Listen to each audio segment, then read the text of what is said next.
Hey, hi, Chris Young here. Welcome back to N5 Physics. Last time we talked about scalars and vectors. Vectors, of course, being values with a direction as well as a number. Scalars just having a number. So, now let's continue. Today we're going to be talking about distance time graphs and velocity time graphs. Now, it's very useful to communicate graphically some information about physics using a graph. In fact, graphs are probably the best way to communicate something graphically. Now, imagine you go for a walk and you walk for 30 meters, right? 30 meters, and you walk for 6 seconds, and you want to communicate this graphically. So what we'll do is we'll draw a graph. There we go. Usually we put time on the x-axis, distance on the y-axis. Distance in meters, time in seconds. Okay, 0, 0, this is your origin here. So you walk 30 meters, so let's say this is 10, 20, 30. 6 seconds. 1, 2, 3, 4, 5, 6, 7, 6 seconds. So you got from here to here. You started at the origin, and it's probably safe to say that you walked at a steady pace. So in that case, it would just be a straight line. Obviously you started. Let's try and draw a better line. There we go. So this is using a distance time graph to look at your motion. Now, what can we learn from this graph? Well, we can learn something about your velocity. It's a straight line, so velocity is probably constant. And you remember your velocity equation, v is d over t equals 30 over 6, which equals 5 meters per second. So that's your velocity. Okay, so that's distance time graphs. Now we're going to talk about velocity time graphs. So looking back at the last example where you're walking in a straight line 30 meters for 6 seconds, right? Time, velocity.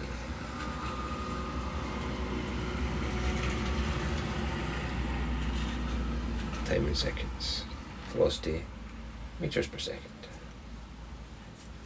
So in the last example, you were traveling at a constant velocity for 6 seconds of 5 meters per second. 2, 3, 4, 5.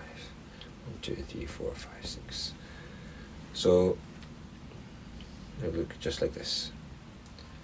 1, 2, 3, 4, 5, 6. Presumably you stopped suddenly when you arrived. Straight line. You're always traveling at 5 meters per second. Uniform velocity. This is assuming that you didn't turn back for your keys or anything like that. Okay. Now, what do we know about this graph? What does this tell us? Well, it tells us that you're moving at uniform velocity, you're traveling for 6 seconds, you're traveling at 5 meters per second. Anything else? Well, it can also tell us the area. It can tell us how far you traveled, because v equals d over t, right? Distance equals vt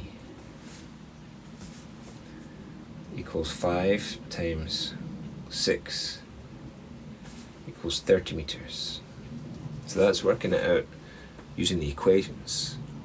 But if you look at the graph, 5 times 6 is also the area under the graph, like that. So it's one of the really satisfying things about physics is that if you've got the right answer, everything adds up. You can find the right answer using different ways. Okay?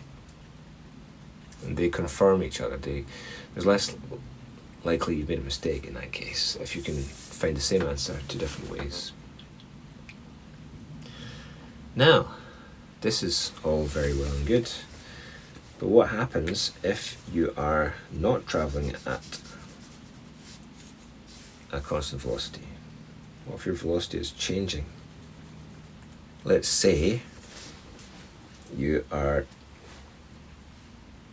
start at 0 and it's early in the morning and you take some time to warm up. So the first couple of seconds you're just accelerating up to the 5, and then you're going along at 5 meters per second.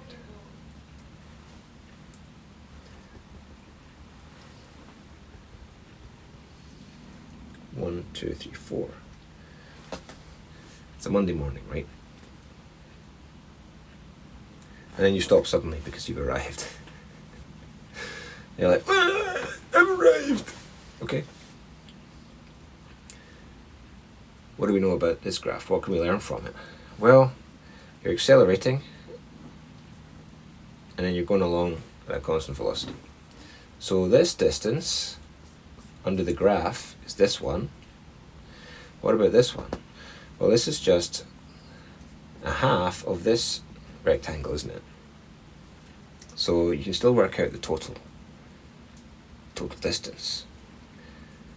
Let's say this is A and this is B. So A is a uniform velocity. Distance, you've got just, well, what's that? That's 5 times 2. Distance is 2 times is 10 meters. Okay. That's this area, and then this is, let's see, that's dA. dB, when you're accelerating, is a half of 4 times 5. It's a half of 20, which is 10 meters. So total is 20. dt is 20 meters. That's less than if you're traveling at a uniform velocity, because it took you so long to warm up, you see, the acceleration time. I always think it's interesting when you look at races, people running in races, they always start at 0 at the starting line, don't they? And then they go as fast, they accelerate as fast as they can, and then they go as fast as they can to the finish line. And then they shouldn't decelerate until they get past the finish line, unless they're feeling really cocky and confident and they're like, hey, look at me, I'm gonna win. Then they decelerate to the finish line and then they'll probably win. But I've often wondered, is there a rule that says you can't start before the starting line, before the starting pistol goes off, so that you're crossing the starting line just as the pistol goes off? So you're actually starting the race at the same time as everyone else, but you're already traveling at a full velocity. Probably there is a rule against that. If you're starting at the starting line, you're already at full speed. It's not fair, is it? And yet, you'd think there'd be more in the news about that. Anyway, that's probably enough from me. I think I'm waffling. And that is how you use graphs to calculate information graphically. Now imagine the same situation, but we want to think about vectors now. We want to think about direction. What if something did happen on the way? Like if you do forget your keys, for example, right? Let's say it's more like this. 1, 2, 3, 4, 5, 6, 7 time seconds. Velocity meters. 1, 2, 3, 4, 5. 1, 2, 3, 4, 5 minus. Right? So we're thinking about negative velocities now. So let's say that you do accelerate like this for the first 4 seconds, and then you realize that you've forgotten your keys and you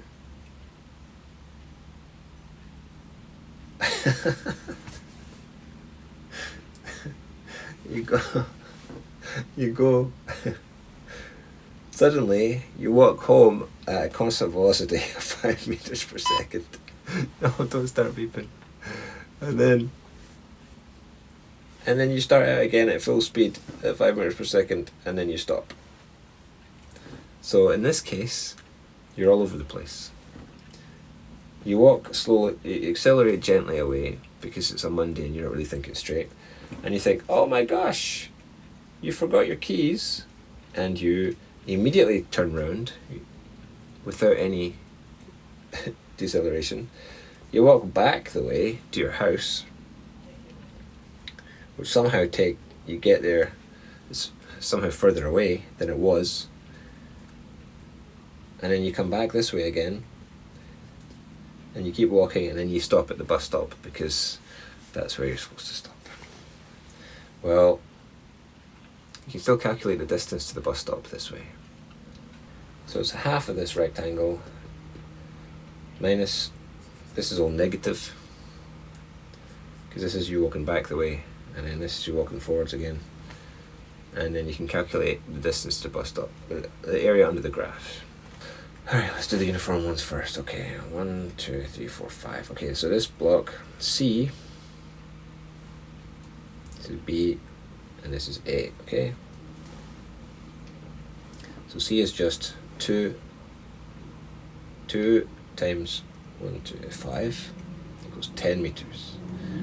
B is 1, 2, looks like 3, 1, 2, 3, 4, 5. 3 times minus 3 times 5. No, it's 3 times minus 5 equals minus 15. And A is a triangle, which looks like 1, 2, 3, 4 times 1, 2, 3, 4, 5. 4 times 5 is 20. That's 10 meters. So you walked 10 meters, and then you walked back 15 meters, and then you walk 10 meters again. So what's the total distance? It's A plus B plus C, which is 20 minus 15, which is 5 meters. For some reason, that's the distance that you've walked. This graph doesn't make any sense. So you've accelerated A and you've walked 10 meters. So you walked past the bus stop, and then you suddenly turned around and walked back. You walked back past your own house by 5 meters to get your keys. And then on getting your keys, you suddenly turned around without any noticeable change in acceleration, and you've walked 10 meters again at maximum velocity to the bus stop, which is only 5 meters from your house.